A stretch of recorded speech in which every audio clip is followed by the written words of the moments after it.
It was supposed to be a normal night in New York.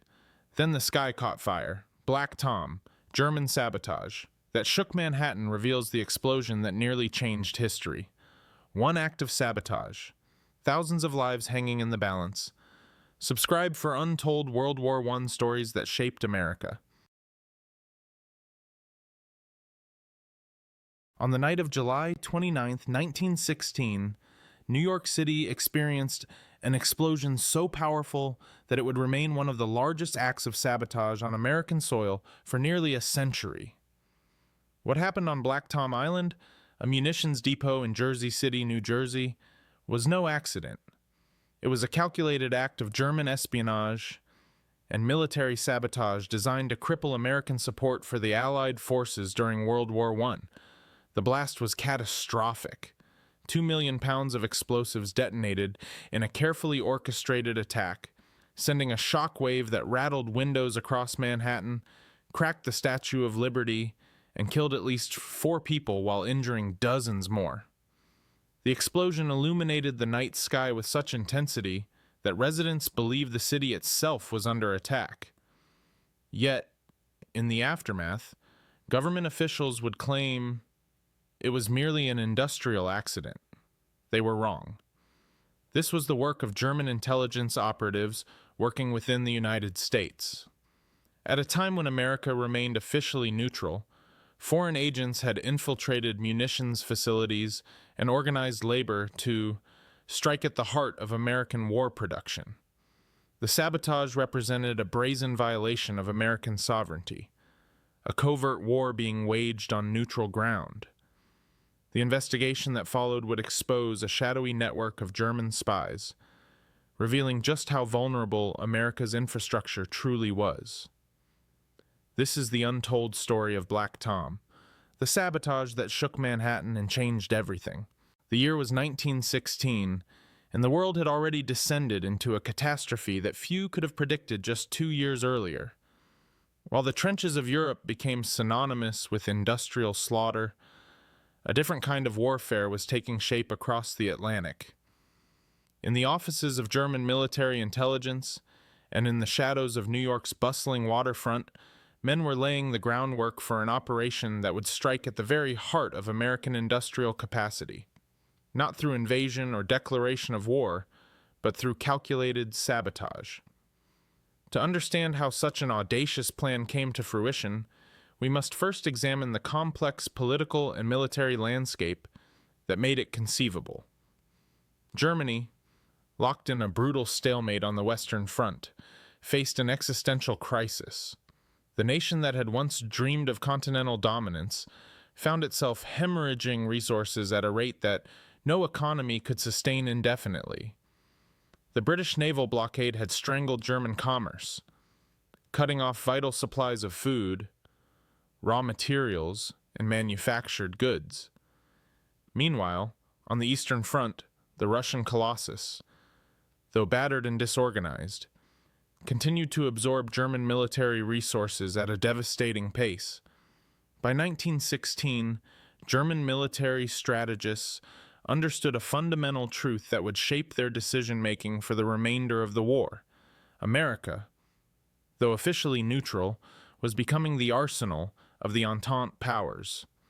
American factories hummed day and night, producing ammunition, artillery shells, rifles, and countless other instruments of war. These supplies flowed across the Atlantic in an endless stream, delivered by British and American merchant vessels, fueling the Allied war effort with a consistency that German industry simply could not match. For Germany, this was intolerable. The longer America remained a neutral supplier to the Allies, the more hopeless Germany's position became. The German government faced an impossible strategic dilemma. They could not openly attack American shipping without risking American entry into the war, a catastrophe that would bring millions of fresh soldiers and an economy of continental scale into direct opposition against them. Yet they could not ignore the American supply pipeline either, for to do so would be to accept inevitable defeat. The solution, it seemed to German military planners, lay in the shadows. if America could not be stopped through conventional military means, perhaps it could be disrupted through covert operations. Perhaps carefully orchestrated acts of sabotage, conducted in such a manner as to maintain plausible deniability, might cripple American industrial output without provoking outright American intervention. This thinking led to the establishment of an intelligence network within the United States itself. German agents, both those operating under official cover and those working as independent operatives, began to infiltrate American ports, munitions factories, and transportation networks. They were not soldiers in any conventional sense. They were spies, saboteurs, and provocateurs, men tasked with waging a shadow war against an ostensibly neutral nation. Among these agents was a man who would come to embody this covert campaign. Captain Franz von Rintelen, a German naval intelligence officer of considerable sophistication and cunning, arrived in the United States in 1915 with an audacious mandate. He was authorized to conduct operations against American war production with virtually no constraints, save that they should not be traced definitively back to the German government. Von Rintelen's brief was to be creative, aggressive, and above all, effective. He brought with him not only intelligence training, but also a network of contacts, funding, and access to the latest techniques of industrial sabotage. Von Rintelen understood that successful sabotage required more than mere explosives and reckless violence. It demanded intelligence, planning, and an understanding of American industrial geography. He began methodically to identify key choke points in the American war production apparatus. Where were the ammunition plants most vulnerable? Which ports handled the greatest volume of military supplies? What transportation corridors were essential to moving material from factories to ships? With meticulous attention to detail, von Rintelen and his network began to map the vulnerabilities of American industry. One location stood out above all others as both strategically significant and operationally vulnerable. Black Tom Island, situated in New York Harbor near Jersey City, had become one of the most important ammunition storage and transshipment facilities in America.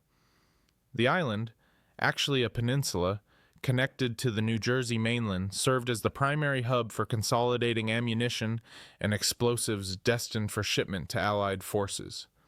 On any given day, the warehouses and rail yards of Black Tom contained tens of thousands of tons of ordnance, artillery shells, rifle ammunition, detonators, and an array of other explosives.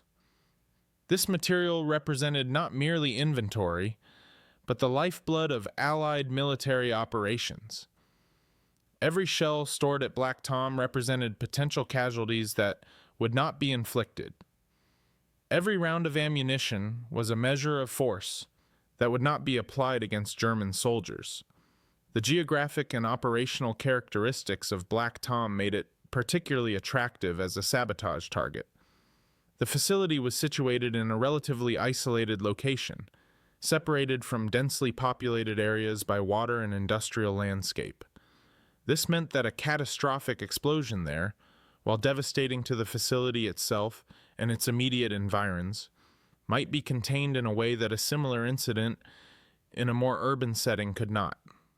More importantly, the facility's critical role in the American supply chain meant that its destruction or significant damage would have cascading effects throughout Allied war production. Ammunition stocks would be depleted, production schedules would be disrupted. Vessels waiting to be loaded would be forced to wait, their schedules thrown into chaos. From the perspective of German military planners, Black Tom represented an almost ideal target. It was militarily significant, strategically located, and operationally vulnerable. The question was not whether to strike at Black Tom, but how to do so in a manner that would achieve maximum damage while minimizing the likelihood of definitive attribution to the German government. The men tasked with planning and executing this operation were a mixture of German intelligence officers, saboteurs, and local operatives who had been recruited or compromised into German service. Some were true believers in German victory, motivated by nationalist fervor or ideological commitment. Others were mercenaries, driven by the substantial sums of money that German intelligence was willing to spend. Still others were simply men caught between conflicting loyalties, pressured into cooperation by circumstances beyond their control. The planning phase of the operation extended across months. German intelligence gathered detailed information about Black Tom's layout, security arrangements, and operational procedures. They studied the patterns of guard shifts, the schedules of incoming and outgoing rail traffic, and the security measures protecting the facility. They identified individuals with access to the facility who might be persuaded or coerced into cooperation. They acquired the materials necessary for the operation, explosives, detonation devices, and other equipment, through a complex series of purchases and smuggling operations designed to obscure their true purpose. By the spring of 1916, the planning was sufficiently advanced that German military leadership authorized the operation to proceed. The decision to commit to the sabotage of Black Tom represented a significant escalation in German covert operations within the United States. It was not a decision taken lightly, for all involved understood that discovery would have serious diplomatic consequences. Yet the military situation facing Germany had become so dire that the risks seemed acceptable. If the operation succeeded, if Black Tom could be destroyed or severely damaged, the impact on Allied war production could be substantial. If it failed, if the sabotage was discovered and traced to Germany, the diplomatic fallout would be serious, but not necessarily catastrophic. America might lodge protests, might increase security measures against German agents, but would it enter the war? German strategists believed that it would not, at least not immediately, not unless the operation was so obviously and undeniably a German act that American public opinion would demand intervention. As spring turned to summer, the operation moved from the planning phase into active preparation. Operatives were positioned. Materials were stockpiled. The final details were refined. The men involved in the operation understood that they were participating in something momentous, though perhaps not all of them fully grasped the magnitude of what was about to unfold. They were about to conduct the largest act of sabotage on American soil in the nation's history to that point. They were about to shake one of the world's greatest cities to its foundations. They were about to demonstrate that the long reach of the Great War extended even to the supposedly secure shores of a neutral nation. The summer of 1916 was drawing to its close.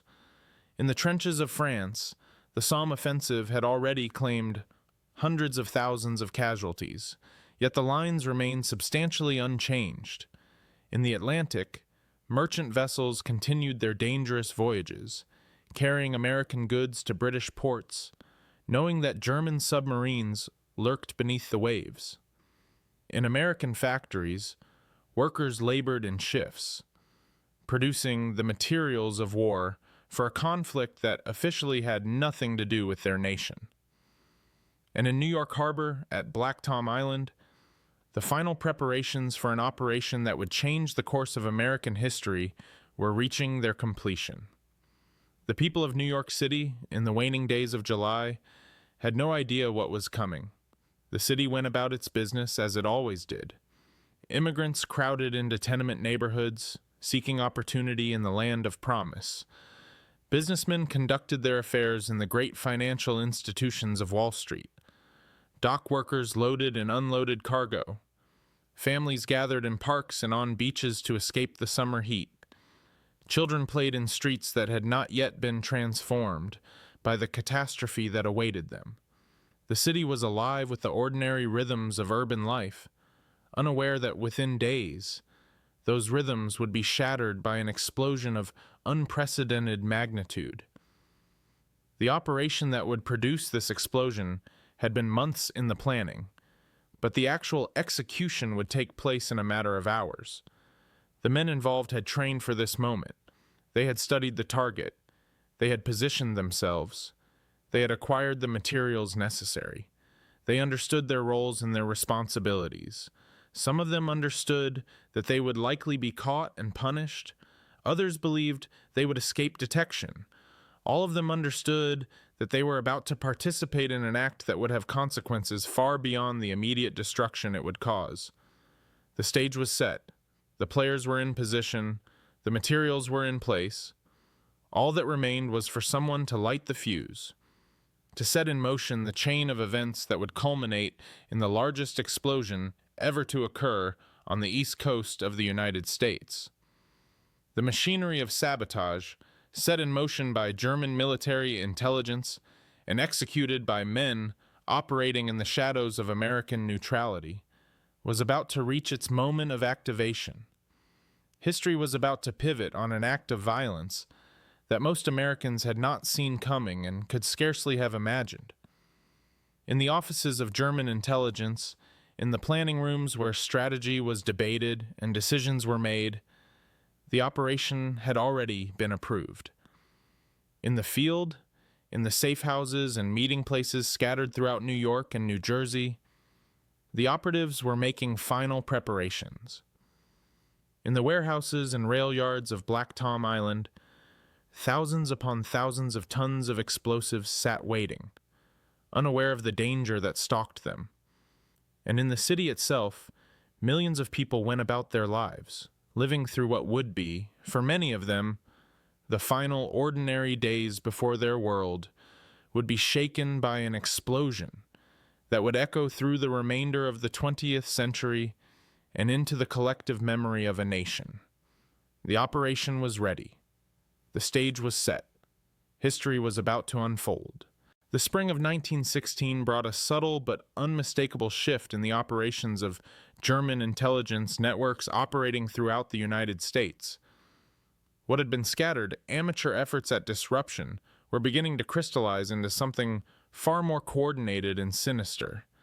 The architects of this transformation were men who understood that America's declared neutrality masked a reality far more complicated. The United States was becoming, in practical terms, the arsenal of the Allied powers. At the center of this emerging apparatus stood a figure whose name would become synonymous with German sabotage in America, Erich von Steinberg. Working under various aliases and cover identities, von Steinberg served as a military attaché at the German embassy in Washington, a position that granted him both legitimacy and access to the highest circles of German diplomatic and military authority. Through him flowed a steady stream of intelligence, requests, and most critically, authorization for increasingly ambitious operations designed to disrupt the flow of American munitions to Britain and France. The Black Tom terminal itself had existed since the 1870s, a sprawling industrial complex occupying approximately 17 acres on the New Jersey waterfront. By 1916, it had become one of the most vital munitions storage and transshipment facilities in the entire Western Hemisphere. The facility was operated by the National Storage Company and served as a crucial hub for the movement of explosives, ammunition, and other ordnance destined for the battlefields of Europe. On any given day, the warehouses and open storage areas of Black Tom contained explosives valued at millions of dollars, a fortune in modern currency that represented months or even years of productive military capacity for the Allied armies. The German High Command had long recognized the strategic importance of such facilities. In the context of unrestricted submarine warfare and the escalating naval blockade of German ports, disrupting American munitions production and shipment became an increasingly attractive option. If Germany could not defeat the Allies through military superiority, perhaps it could strangle them through economic and logistical starvation. The sabotage campaign that emerged in 1916 was born from this strategic desperation. The development of the Black Tom operation was not something that occurred overnight. Rather, It represented the culmination of months of careful planning, reconnaissance, and coordination between German military intelligence and operatives already embedded within American society. The groundwork had been laid throughout 1915 and early 1916. German agents had conducted detailed surveys of the facility, noting guard patterns, security measures, storage locations, and the precise placement of different categories of explosives. They had studied the tidal patterns of the Hudson River, understanding that the night of July 29th would present optimal conditions for their purposes. Among the key figures orchestrating this campaign was a man known as Lothar Witzke, a German naval intelligence officer who had been dispatched to the United States specifically to coordinate sabotage operations. Witzke was not a clumsy operative. He was a skilled professional who understood the necessity of compartmentalization, secure communication, and careful recruitment of operatives who could be trusted to execute complex missions without detection. His network included German Americans, Irish Americans sympathetic to German interests, and various criminal elements who could be motivated by payment or ideological commitment. The choice of operatives for the Black Tom operation revealed much about the nature of the conspiracy. The actual individuals who had placed the explosives were not high-level German intelligence officers, but rather men who could move through the facility with relative ease. Some worked as dock laborers or security personnel. Others had connections to the facility through family or employment history. This compartmentalization served a crucial purpose. It meant that no single operative possessed complete knowledge of the entire operation, and it reduced the likelihood that security breaches could expose the full scope of German involvement. The logistics of acquiring and positioning the explosives themselves presented significant challenges. The facility already contained vast quantities of munitions, but the saboteurs could not simply use these materials directly, as doing so would immediately reveal the operation as intentional rather than accidental. Instead, German agents had to acquire additional explosives from external sources and smuggle them into the facility. This required coordination with sympathetic dock workers, the circumvention of security measures, and the careful timing of deliveries to ensure that the materials could be positioned without arousing suspicion. By the summer of 1916, the operation was reaching its final stages of preparation. The detailed planning that had occupied months was giving way to the practical execution phase. German military leadership in Berlin had approved the operation and allocated resources for its completion. The operatives on the ground in New York had conducted their final reconnaissance. The explosives had been acquired. The timing had been selected. All that remained was the execution itself. The period immediately preceding the operation was marked by a peculiar atmosphere of normalcy, concealing extraordinary danger. New York City in late July was sweltering in the summer heat. The waterfront hummed with the ordinary activity of a major port. Ships being loaded and unloaded, dock workers moving cargo, security personnel conducting their routine patrols. The Black Tom facility operated around the clock, its warehouses and storage areas containing an inventory that would soon become one of the most destructive forces ever unleashed on the American home front. The existing security at Black Tom was, by the standards of the time, reasonably comprehensive, but not impenetrable. Guards patrolled the facility, and access was theoretically restricted to authorized personnel. However, the sheer size of the operation and the volume of traffic through the facility created inevitable gaps and vulnerabilities. The guards were not military personnel, but rather private security employees, often poorly trained and inadequately compensated for the responsibility they bore.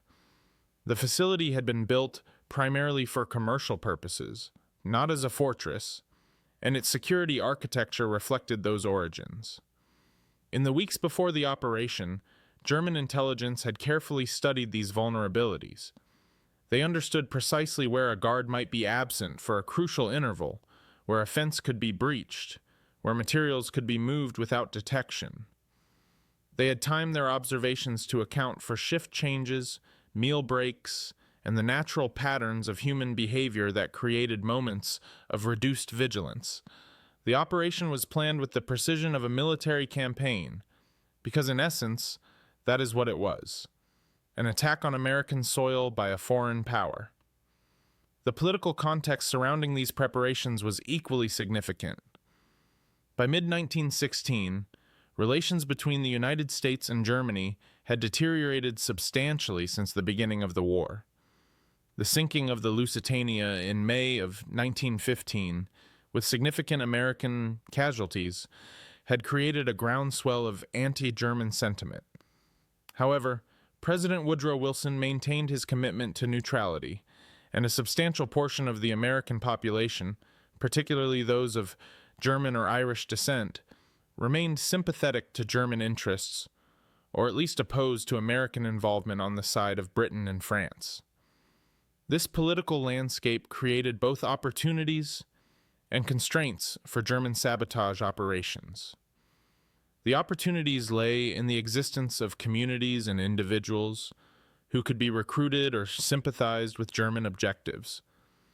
The constraints lay in the reality that successful sabotage would inevitably push American public opinion toward the Allies and potentially toward intervention itself. Nevertheless, German military leadership calculated that the strategic benefits of disrupting munition shipments outweighed these political risks. The organizational structure of the sabotage network revealed the sophistication of German intelligence operations in the United States. At the apex stood military attachés and diplomats who maintained plausible deniability while providing authorization and resources. Below them were professional intelligence officers like Witzke, who coordinated operations and managed networks of agents. Below that layer were operatives with specific expertise or access, men who could acquire explosives, men who could provide intelligence about facility operations, men who could execute the actual sabotage. Finally, at the base of this pyramid were various individuals, some ideologically committed, some motivated by payment, some coerced through blackmail or threat, who provided support services and cover for the operation. The acquisition of explosives for the operation itself deserves careful attention, as it demonstrates the interconnected nature of German intelligence operations with broader networks of sympathetic individuals and organizations. Some of the materials used in the attack came from legitimate commercial suppliers who sold explosives for mining, construction, and other industrial purposes. German agents had cultivated relationships with certain suppliers and had established purchasing patterns that would not immediately arouse suspicion.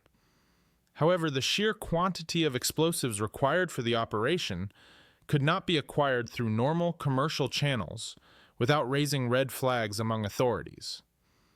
Other explosives were acquired through more clandestine means. German agents had connections to criminal organizations involved in theft and smuggling. Some materials may have been diverted from military stores or industrial facilities through the cooperation of sympathetic individuals. The exact sourcing of all the explosives used in the operation remains somewhat obscure, as many details were never definitively established, even by the subsequent investigations. What is clear is that by late July, the necessary materials had been assembled and positioned for deployment. The final weeks before the operation were marked by a series of smaller incidents that, while not directly connected to the Black Tom attack, reflected the broader German sabotage campaign underway in the United States. Fires had broken out at various munitions facilities. Explosions had occurred at industrial plants. Dock facilities had experienced mysterious accidents. Some of these incidents were clearly the work of German saboteurs. Others may have been coincidental or the result of labor unrest and industrial violence unrelated to German operations. Nevertheless, The cumulative effect was to create an atmosphere of tension and vulnerability around the nation's munitions infrastructure. The German military command in Berlin was acutely aware of the stakes involved in the Black Tom operation. A successful attack would demonstrate that Germany possessed the capacity to strike at the American industrial base and would potentially disrupt the flow of munitions to the Allies for months. The destruction of vast quantities of explosives would represent a significant loss to the Allies and would tie up American resources in reconstruction and security enhancement. The psychological impact would be substantial, creating fear and uncertainty about the vulnerability of American facilities. Moreover, the operation fit within a broader German strategy that was becoming increasingly desperate as the war dragged on without resolution. The stalemate on the Western Front, the drain of resources in the two-front war against France and Russia, and the growing realization that Germany could not achieve a decisive military victory created pressure to explore alternative means of achieving strategic objectives.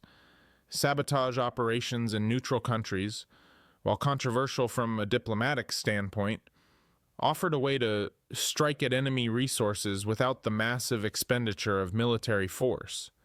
The operatives selected for the actual execution of the Black Tom sabotage were men who occupied a particular niche in the ecosystem of German intelligence operations.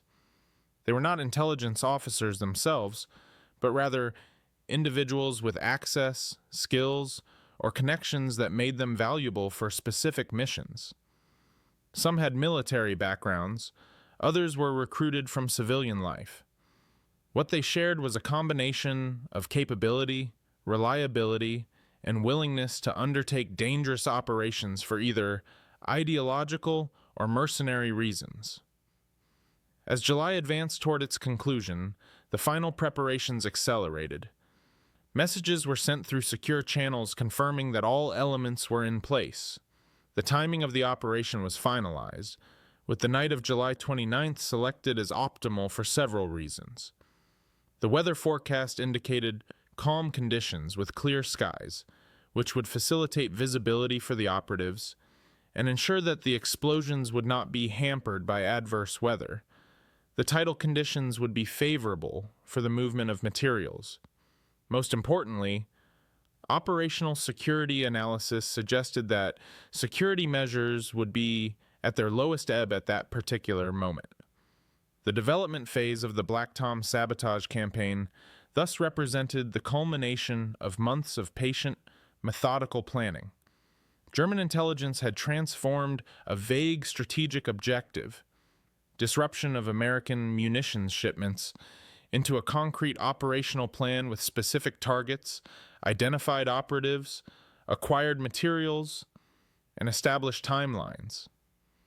The apparatus of sabotage that had been built throughout 1916 was now ready for activation. What no one could fully predict, however, was the magnitude of the destruction that would result when that apparatus was finally deployed. The planners and operatives involved in the operation understood that they were attempting something significant, but the actual destructive potential of the explosives assembled at Black Tom exceeded the calculations and expectations of nearly everyone involved. The stage was set for an event that would transform the American home front and bring the reality of total war to Manhattan's doorstep. The rise and development of the Black Tom sabotage operation represented, in many ways, the maturation of German intelligence operations in the United States. It demonstrated that Germany possessed both the will and the capability to strike at American targets. It showed that German agents had successfully penetrated American security and commercial systems. Most ominously, it suggested that this was merely one operation among many that were either underway or in advanced stages of planning. The question that would soon confront American authorities and the American public was not whether German sabotage could occur on American soil, but rather how extensive the threat actually was and what measures would be necessary to defend against it. As the clock moved toward midnight on July 29th, the final chapter of development was about to give way to the catastrophic moment of execution. The months of planning, the careful orchestration of resources and personnel, the intricate coordination across continents and through secure channels, all of it was about to converge in a single moment that would define an era and reshape American understanding of vulnerability and security on the home front. The summer of 1916 had grown unbearably tense in New York City. By late July, the metropolis existed in a state of anxious anticipation, though most citizens could not articulate precisely what they feared. The newspapers spoke in coded language about industrial accidents and workplace dangers. The authorities moved with deliberate caution, their statements carefully measured to avoid panic. Yet beneath the surface of official normalcy, a dangerous game had reached its critical juncture. The machinery of German sabotage, so carefully constructed over months of meticulous planning, was about to execute its most audacious operation on American soil. Black Tom Island, situated in Jersey City's Upper Bay, presented itself as an unremarkable industrial facility to the casual observer. The island, no more than 2 acres in total area, had been transformed into a munitions depot of extraordinary strategic importance. By the summer of 1916, the facility housed approximately 2 million pounds of explosives, artillery shells, and ammunition destined for the British expeditionary forces fighting in France. The sheer quantity of ordnance stored on the island represented a concentration of destructive potential that few Americans fully comprehended. The munitions came from diverse sources, manufactured across the northeastern industrial heartland and consolidated at Black Tom for efficient loading onto transatlantic vessels. It was, by any reasonable assessment, a powder keg of monumental proportions, situated directly across the harbor from Manhattan Island. The German intelligence apparatus had identified Black Tom as a target of supreme importance nearly a year earlier. The calculations were straightforward and compelling. By destroying the munitions depot, German agents could achieve multiple objectives simultaneously. First, they would eliminate a significant portion of the military supplies flowing to Britain, directly weakening Allied capabilities in the European theater. Second, they would demonstrate the vulnerability of American industrial infrastructure, potentially discouraging American investment in Allied war materials.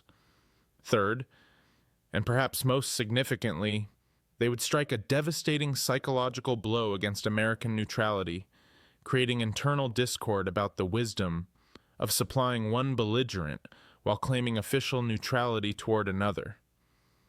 The operational planning for what would become known as the Black Tom operation had consumed countless hours of German intelligence coordination. Captain Franz von Rintelen, the German naval attaché who had arrived in America in 1915, had overseen the initial conceptualization.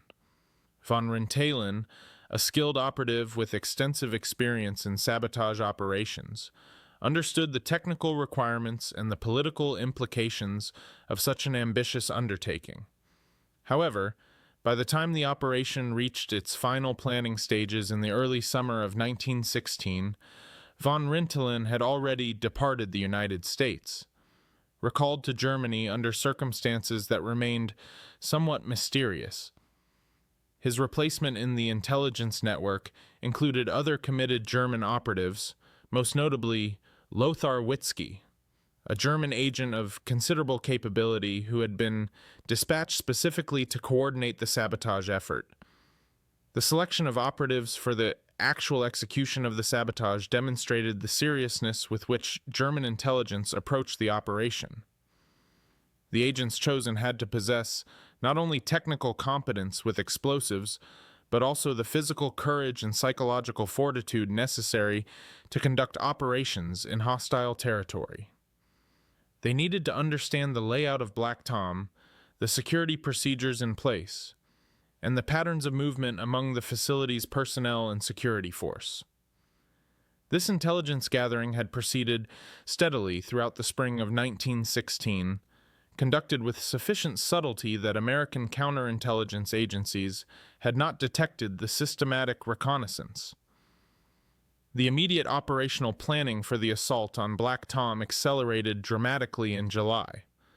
The decision had been made at the highest levels of German military command that the operation should proceed with maximum speed, before American security measures could be further enhanced. The German government harbored growing concerns that American public opinion was shifting perceptibly toward the Entente powers, and that the window of opportunity for dramatic sabotage actions was rapidly closing. Additionally, the military situation on the Western Front had begun to shift in ways that German planners found deeply troubling.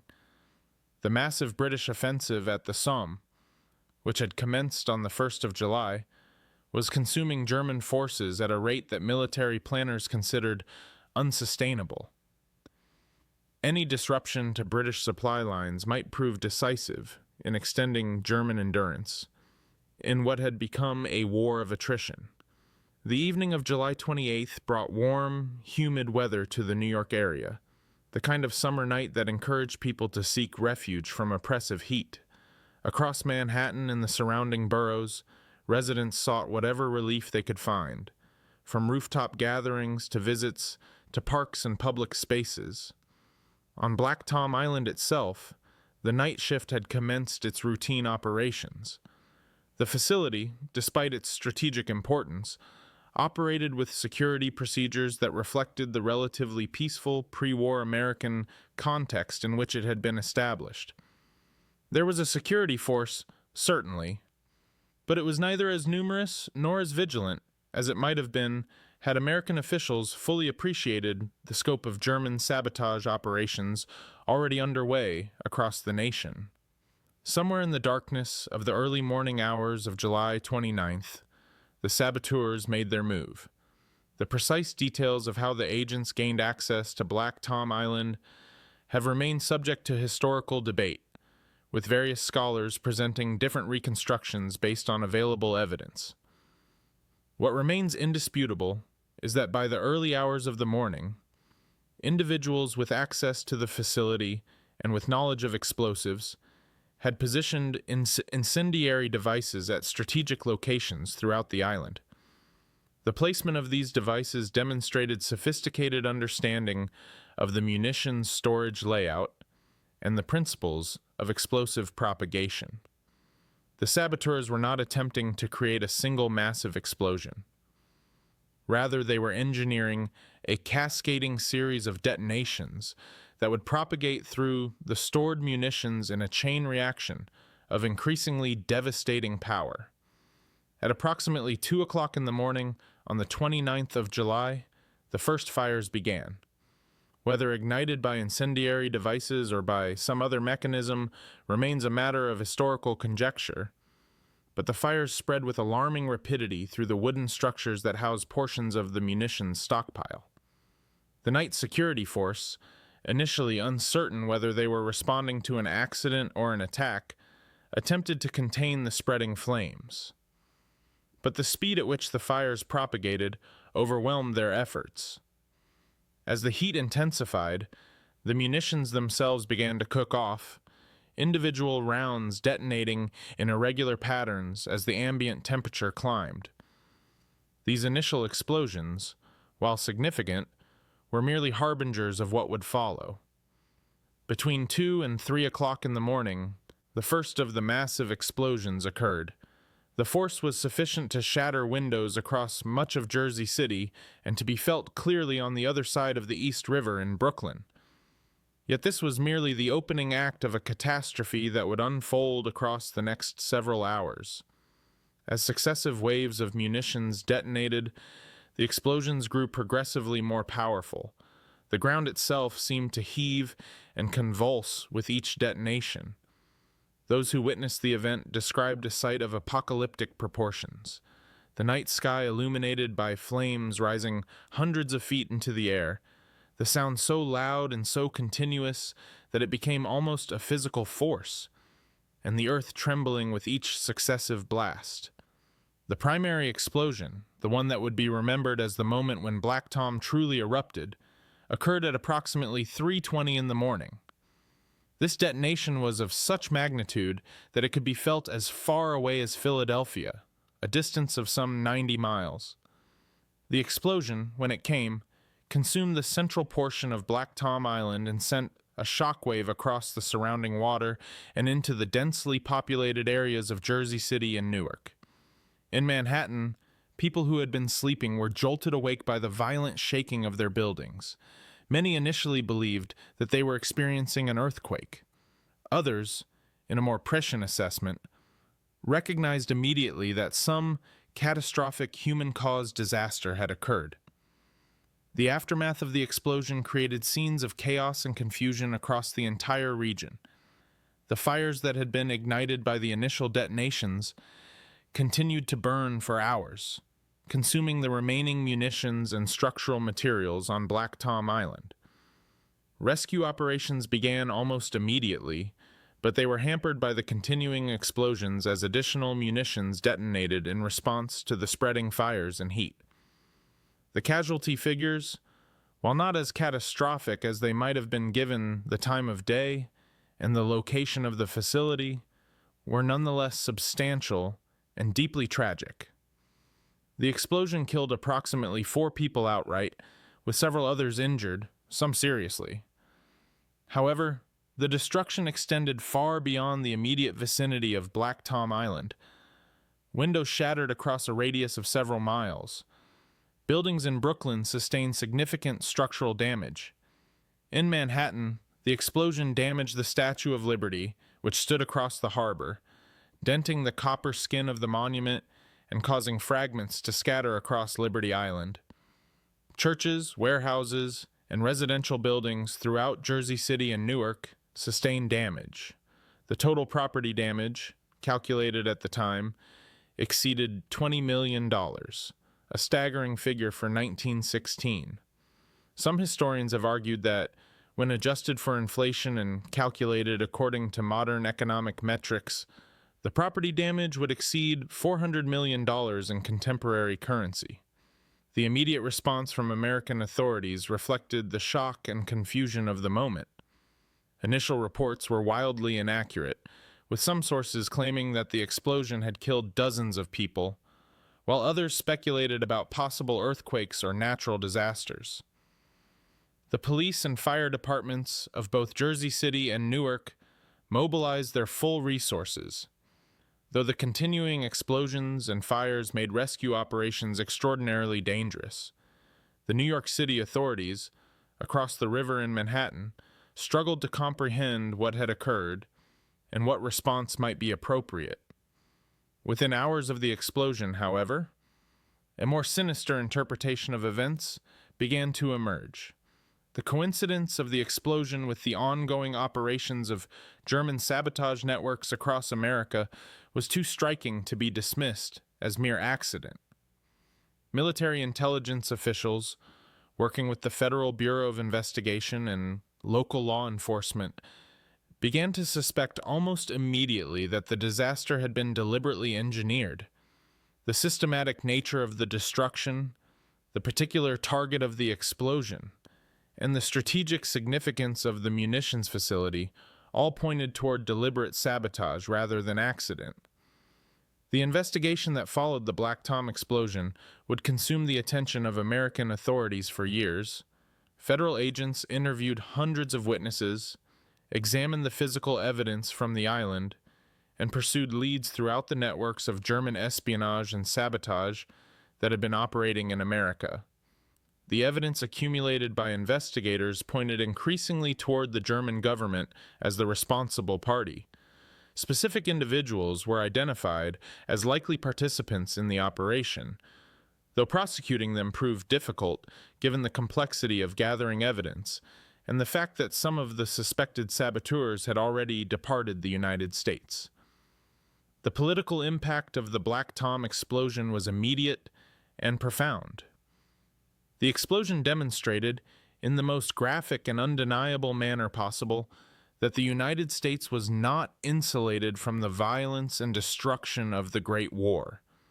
American citizens had been killed or injured on American soil. American property had been destroyed.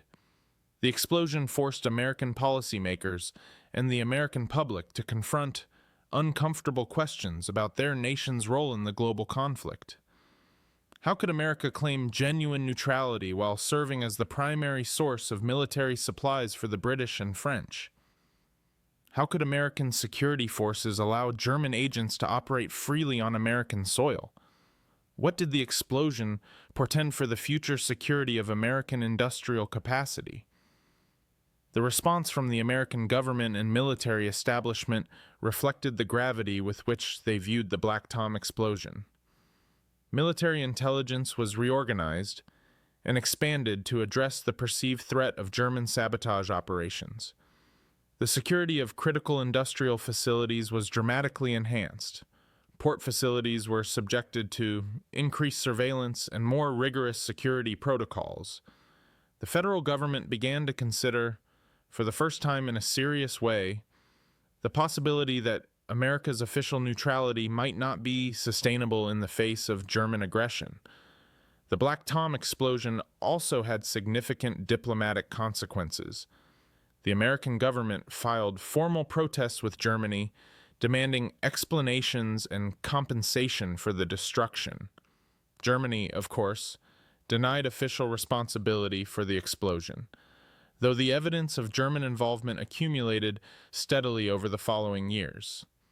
The incident contributed materially to the deterioration of German-American relations, which would ultimately culminate in America's entry into the war on the side of the Entente powers less than a year later. For the American public, the Black Tom explosion represented a turning point in their understanding of the war in Europe. The conflict was no longer something that happened in distant trenches across the Atlantic. It had come to American shores. German agents were operating within American territory. American lives and American property were at risk. The psychological impact of the explosion was profound and lasting, contributing to a gradual but inexorable shift in American public opinion away from neutrality and towards support for the Allied cause. The investigation into Black Tom would continue for years, with authorities eventually identifying several individuals who had participated in the sabotage operation. Lothar Witzke, the German agent who had coordinated the operation, would eventually be apprehended and tried, though his case would become entangled in the complexities of international law and the changing political situation as America entered the war. Other participants disappeared, either fleeing the country or remaining concealed within German-American communities. The Black Tom explosion thus represented far more than a simple act of industrial sabotage. It was a pivotal moment in American history, one that forced a reassessment of American neutrality and American security. The explosion demonstrated the reach of German military power even on American soil. It showed the vulnerability of American industrial infrastructure to determined and skilled saboteurs, and it contributed materially to the shifting of American public opinion toward the conclusion that American interests could no longer be protected through official neutrality, but would require active participation in the conflict. The morning of July 30th, 1916, broke over New York City like a day of reckoning. As dawn's pale light crept across the harbor, the full extent of what had transpired during those catastrophic moments became increasingly apparent. The island itself had been transformed into a hellscape of twisted metal, splintered wood, and smoldering ruins.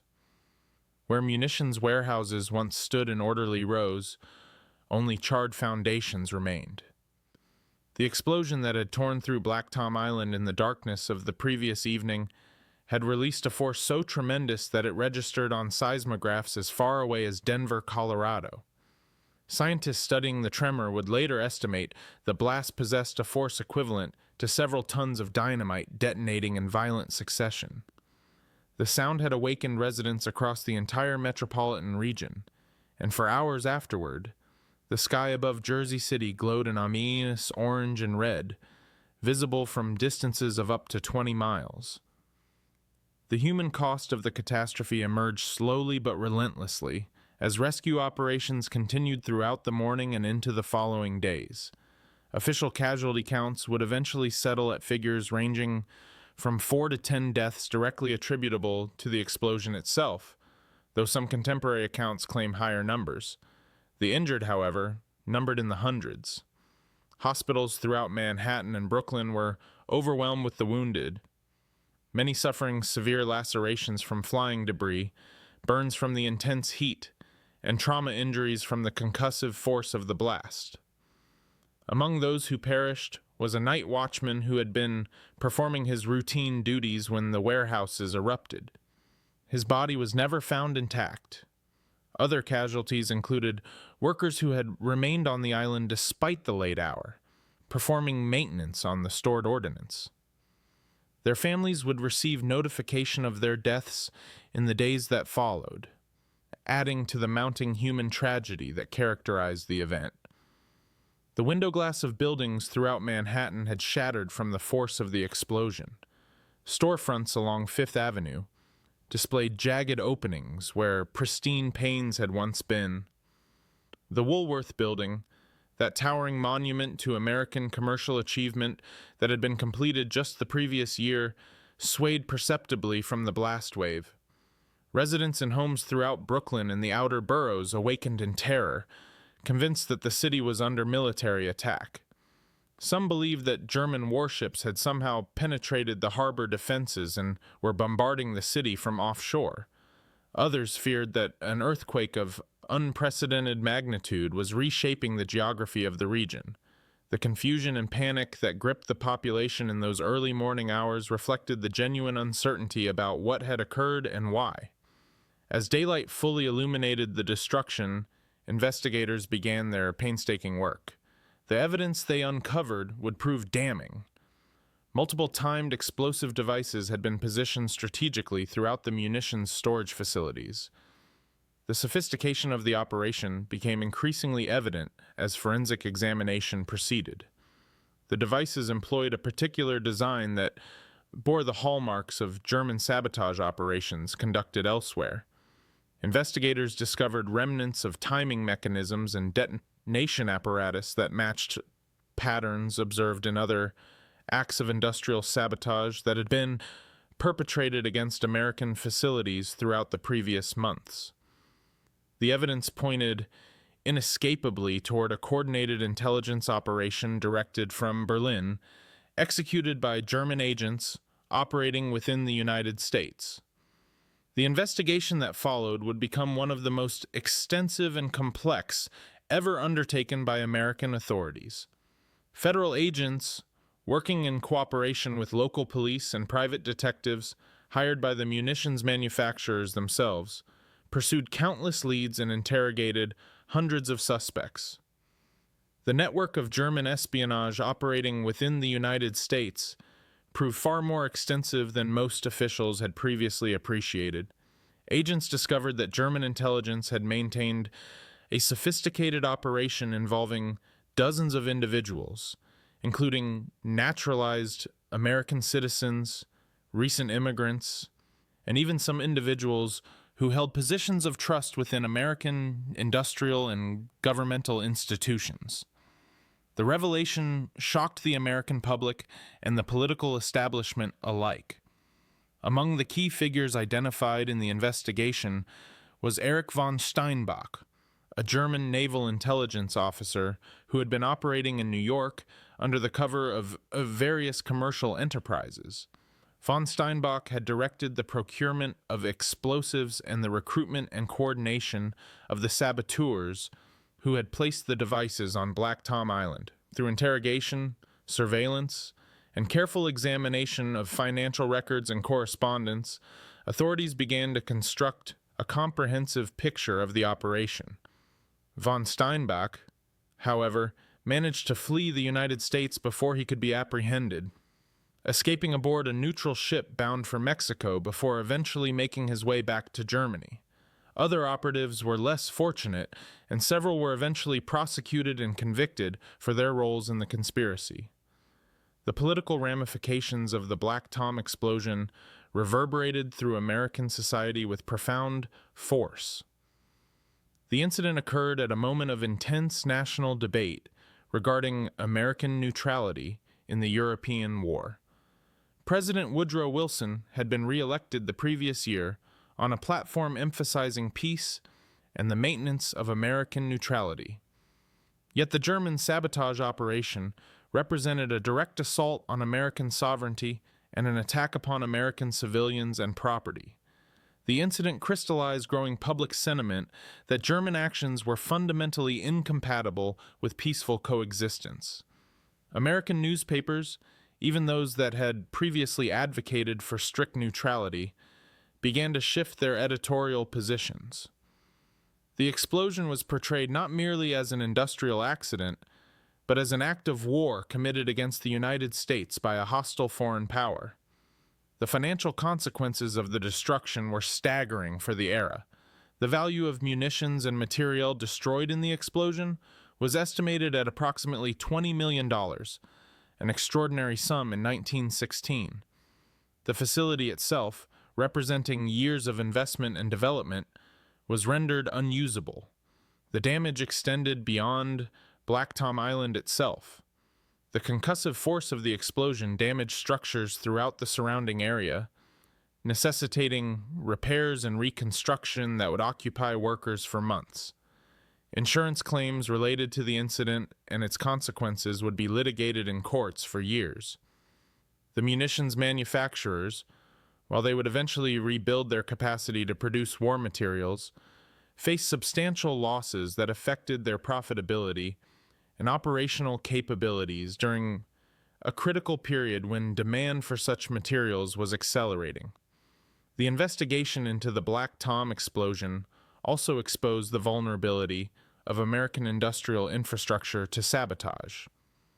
Prior to the incident, security measures at munitions facilities and other strategic industrial locations had been relatively modest. The explosion prompted a comprehensive reevaluation of security protocols. The federal government began implementing new regulations requiring enhanced security at facilities involved in the production or storage of explosives and other materials deemed critical to national defense. Private security forces were expanded and professionalized. Access to sensitive facilities was restricted and monitored more carefully. The incident thus served as a catalyst for the modernization of industrial security practices that would persist for decades. The diplomatic consequences of the sabotage were equally significant. German officials initially denied any involvement in the explosion, characterizing it as an accident resulting from negligent handling of explosives. However, the accumulating evidence made such denials increasingly untenable. The incident poisoned relations between the United States and Germany at a critical moment. American officials, while still nominally committed to neutrality, began to regard German actions with greater suspicion and hostility. The sabotage operation demonstrated that Germany was willing to conduct military operations against American targets and American civilians, even while the United States ostensibly remained neutral. This realization contributed to the gradual erosion of American neutrality over the subsequent months. The testimony of witnesses and the accounts of survivors provided crucial details about the explosion itself. Those who had been in the vicinity when the blast occurred described a phenomenon of overwhelming sensory intensity. The explosion had generated a shockwave of such force that it knocked people to the ground at considerable distances from the island. The light produced by the detonation had been blinding, visible for many miles and lasting for several seconds. The sound had been a continuous roar that seemed to emanate from the depths of the earth itself. In the aftermath, an eerie silence had fallen, broken only by the sounds of secondary fires beginning to consume the debris and the cries of the injured. The testimonies painted a picture of catastrophic destruction inflicted by human agency rather than natural disaster. In the years immediately following the explosion, American intelligence and law enforcement agencies intensified their efforts to dismantle the German sabotage network. Arrests continued as investigators identified additional operatives and associates. Some individuals were prosecuted and imprisoned. Others managed to escape or were released due to insufficient evidence.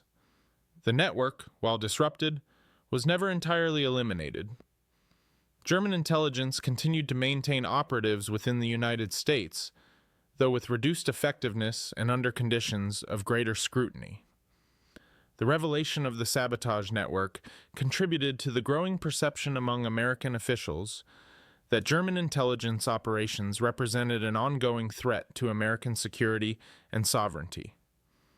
The cultural and psychological impact of the Black Tom explosion upon American society cannot be overstated.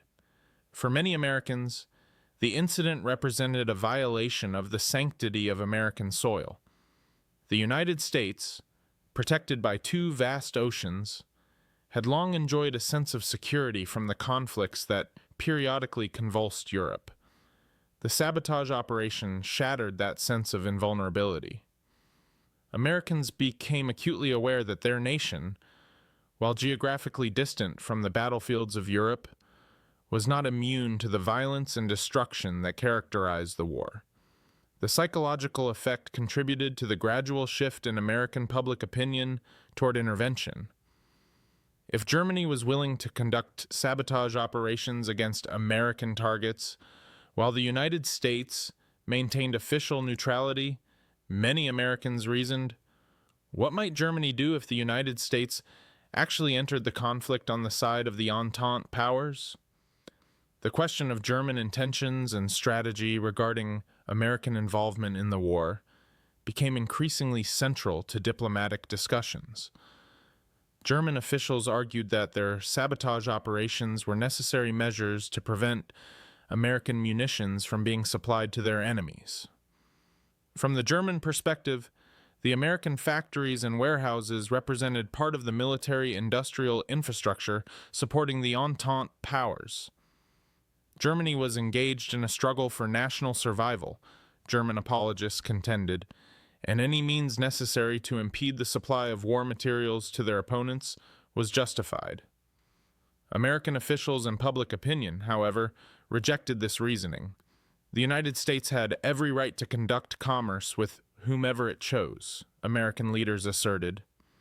German interference with American commerce and attacks upon American facilities constituted violations of American sovereignty and international law. In the broader context of American diplomatic relations, the Black Tom explosion occurred at a moment of escalating tensions between the United States and Germany. German submarine warfare had already resulted in the loss of American lives and property. The sinking of the Lusitania in May of 1915 had killed over 100 American citizens and had generated enormous outrage in the United States.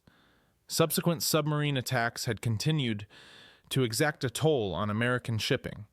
The German government, facing the prospect of starvation due to the British naval blockade, had adopted an increasingly aggressive posture regarding submarine warfare. American diplomatic protests had achieved only limited results in moderating German behavior. The sabotage operation added another layer of grievance to the accumulating list of German actions that Americans found intolerable. As months and then years passed, the investigation into the Black Tom explosion continued to uncover new details and identify additional individuals who had participated in the operation. The complexity of the sabotage network became increasingly apparent. German intelligence had recruited individuals from various backgrounds and circumstances. Some were ideologically committed to Germany and the German cause. Others had been motivated primarily by financial compensation. Still others had been coerced or blackmailed into participation. The network extended into multiple cities and involved individuals in various professions and positions. The full extent of the operation would never be completely understood, as records were destroyed and individuals either refused to cooperate with investigators or died before they could provide their testimony. The question of responsibility and accountability for the sabotage operation proved complicated by the international cont. The German individuals who had planned and directed the operation were largely beyond the reach of American law enforcement. Erich von Steinbach and other German intelligence officers operated from Berlin, protected by German sovereignty and the apparatus of the German state.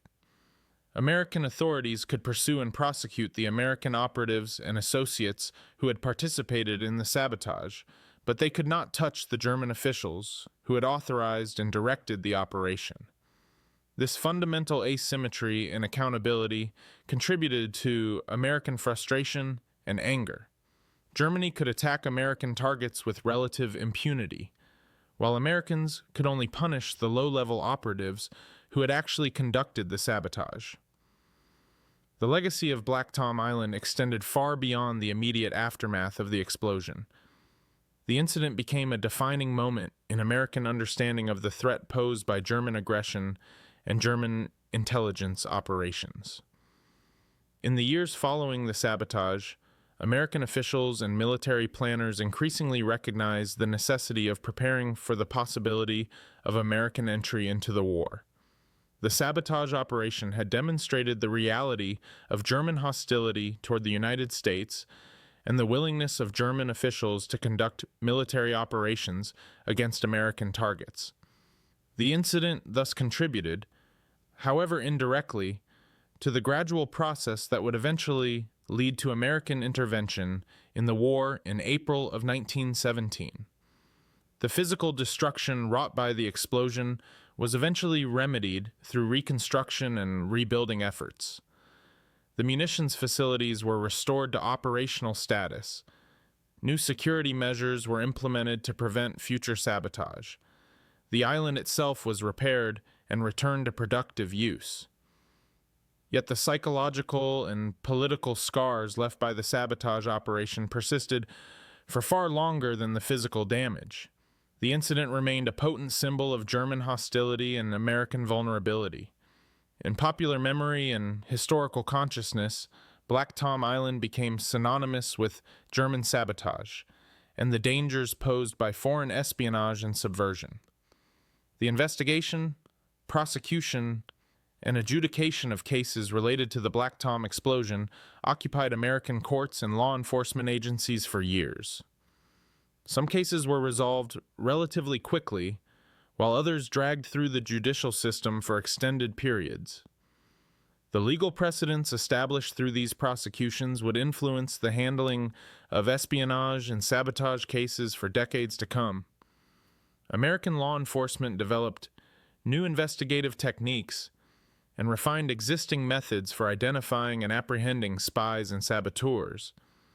The specialized knowledge gained through the investigation of the Black Tom explosion contributed to the development of American counterintelligence capabilities.